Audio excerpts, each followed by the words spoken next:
Hey guys, my name is Vera and I'm from Russia, from Moscow, and I'm gonna react to could USA military conquer UK if it wanted to? First start, I'm gonna say that I don't like wars, and I think it's stupid, and I don't like.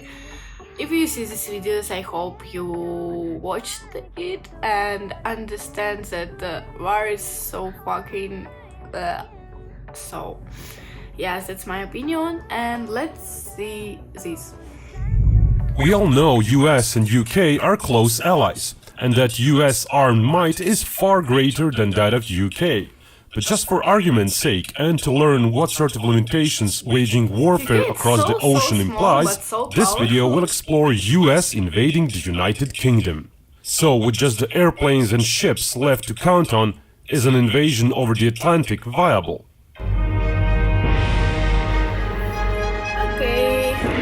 Добро пожаловать в штаб-квартире Бинков. Welcome to Binkov's HQ. You know, not many managed to invade Britain.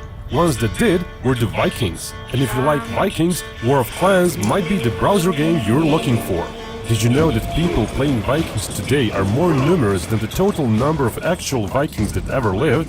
Join gamers from all around now and live, build and fight like a Viking. And now, could US military successfully invade UK if it wanted to?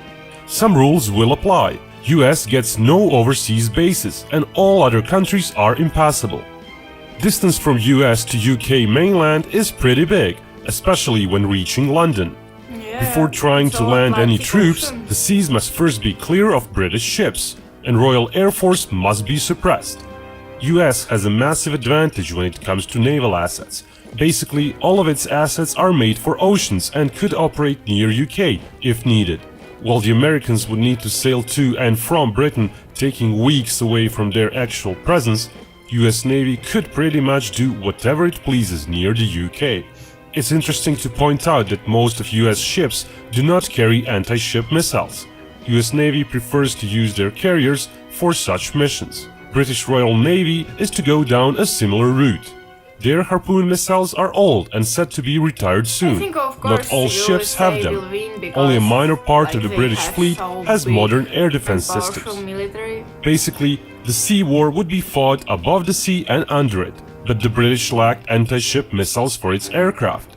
Furthermore, British Tornado aircraft ceased to train for the anti-ship missions almost 2 decades ago. Basically, if UK had to try and do air raids against US fleet, it would be down to 2 weapons, laser-guided bombs and short-range tactical missiles.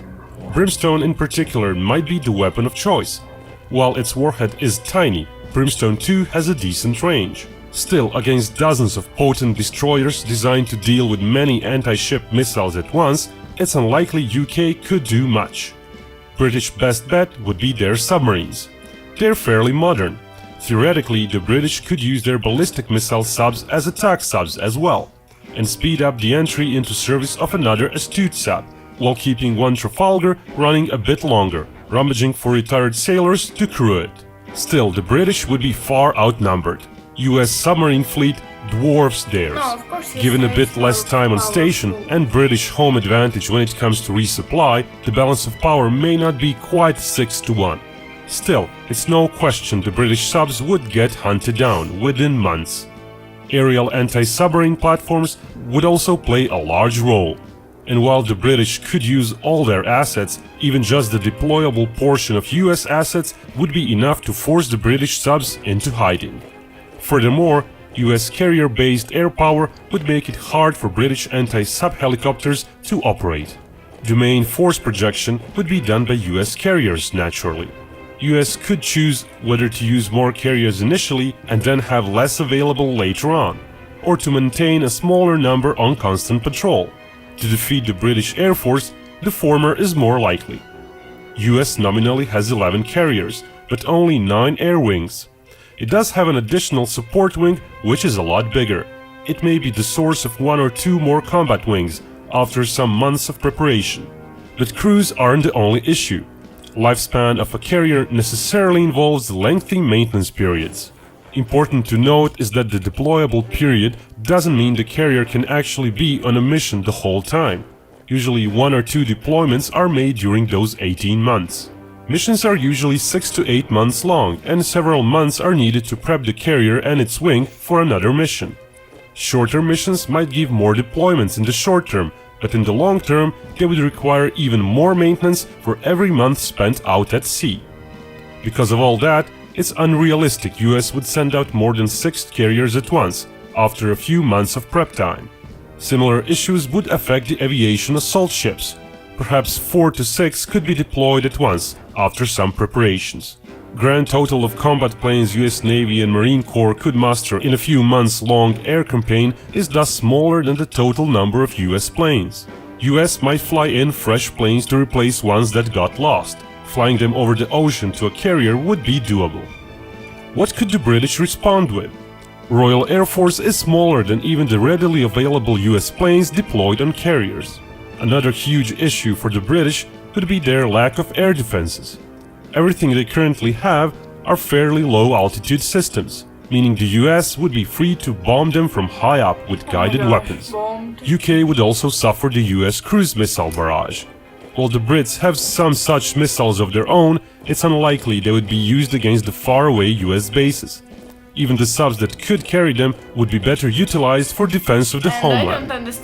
While not all could be launched at once, US could sustain the effort. The British Air Force would be mostly paralyzed on the ground. US has also a much bigger recon platform fleet, especially when it comes to satellites. British lack those, as in the real world they timeshare some US spy satellites. US aircraft would be looking for targets as well. Britain would have no real means of scouting the US bases. US AWACS-type planes would be plentiful, while British ones would mostly be trapped on the ground, with runways and highways being mostly inoperative. Thus the Royal Air Force would slowly get destroyed on the ground. When they would be able to get some planes airborne, they still may not choose to engage the Americans, as it's likely US attack waves would be made of close to 100 planes with possibly as many fighters as Britain would muster per each local interception, or more. The best Britain could hope for would be a roughly equal kill ratio in the air. And when the losses on the ground are included over months of a protracted bombing campaign, US would still be left with a sizable force. All this didn't even include the US Air Force. While the scenario requires it to use the bases inside the US, Britain could be reached. At first, bombers would be deploying cruise missiles, but later on they would be likely used for bombing missions. But could the Air Force tactical plane fleet help out as well? With very ample in-flight refueling, the answer is yes. US operates the world's biggest air tanker fleet. The Hercules-based tankers, however, are too small and would use most of the fuel just to get near Britain. Still, the remainder of the fleet has a substantial fuel offload capacity, and tankers could refuel each other. Such ops may sound complex, but compared to what the British did in Falklands War, they're fairly basic. The British used a dozen tankers to refuel themselves repeatedly, keeping the bomber refueled throughout all of the route. While all of the tanker fleet would not be available due to maintenance, the rest could still offload significant fuel loads just outside Britain if needed. With several refuelings per plane, US Air Force could still expect to have around 400 combat planes in action practically every day. The British would really have no chance in the air. Within months, the US would have complete control of the air. And thus the second phase of the invasion might commence. By that time, British ships would be mostly dead, even if they hugged the shores and just aided in the air defenses. British submarines might hold out a bit longer, if not being used to actively hunt down US ships.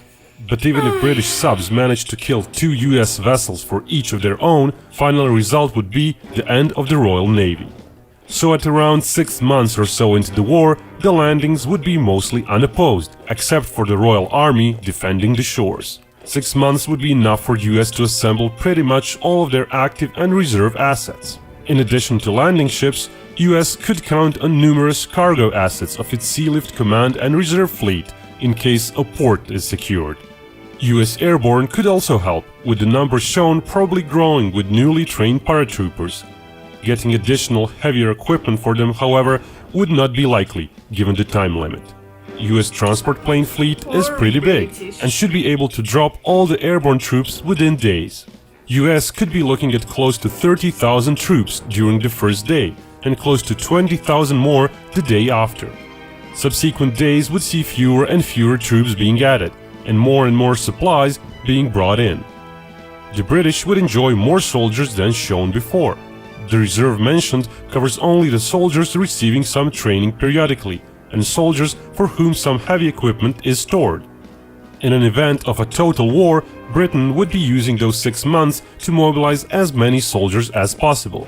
While they would be equipped with basically just rifles, and while their training would be less than adequate, they would still boost the overall numbers several times. Yet all those soldiers may not be enough, as UK has a problem of geography. Its landmass is just too large. Its coastline is very long. Even when taking just the western part of its coastline into account, the area to be defended is huge. And what about the islands?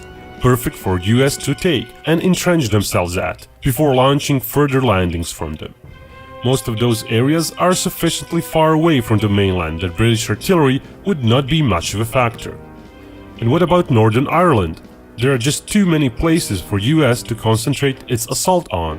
The British would not be able to move their forces around easily and protect those islands or the Northern Ireland. So the islands would fall one by one. Then either Northern Ireland would be taken or part of Great Britain would fall. Hard to traverse overland Scotland would be an obvious choice, though that would also slow down US breakthrough as well later on. Cornwall or Devon are also decent picks, as British defenders lack room to swoop down on the US beachhead from all directions, though such areas would likely be more heavily populated by British military to begin with. Once the US manages to secure ports and airfields and brings in US Army reinforcements, it would be basically game over for the British. US would build up its helicopter force on the areas it has taken, which is considerable. While the British have a fleet of their own to help quickly distribute its forces where needed, their numbers are small. Both sides would of course be losing many helicopters, US to British low-level air defenses and British to US fighter cover, which would continuously be flying over the important areas. The British would have only a small part of shown inventory of heavy weapons present at any one point the US attacks. While US would also not be disembarking thousands of its Abrams tanks or 10,000 of other heavy combat vehicles, the overwhelming fire support coming from various directions would more than make up for it. Fire support from the ships may come in form of MLR units firing from the ships rather than actual gun barrage. US ships still lack long-range gun rounds. Attack helicopters are another way of concentrating force in one area quickly, but again the British are far outmatched, even if just half of US numbers are present. The issue for the Americans would be time. As the scenario asks what can be achieved within 1 year, US would be under pressure to progress from their multiple beachheads. Northern Ireland is likely to fall within the 1-year time limit, but only minor parts of the Great Britain would be overrun by the Americans during the same time period. The British would put up a hell of a fight. Ground troop loss ratio would favor the British somewhat, but when Air Force and Navy losses are added in, where Britain would suffer more heavily, the US would come out fine. With added large chunks of conquered territory, the US could call itself a victor. Big thanks goes to all my patrons on Patreon. So I said that US will be winner, and yes, this video is good for education, for understanding that it's not necessary to have a war like in our modern and how you say it? I don't remember. Like, I mean that people love other people and it's good. We need to live in peace and yes. So guys, thank you for watching. Subscribe to the channel, don't forget about likes and write in comments what do you think. Have a nice day, bye. Roses are red, some diamonds are blue. Chivalry is dead, but you're still kinda cute. Hey, I can't keep my mind off you.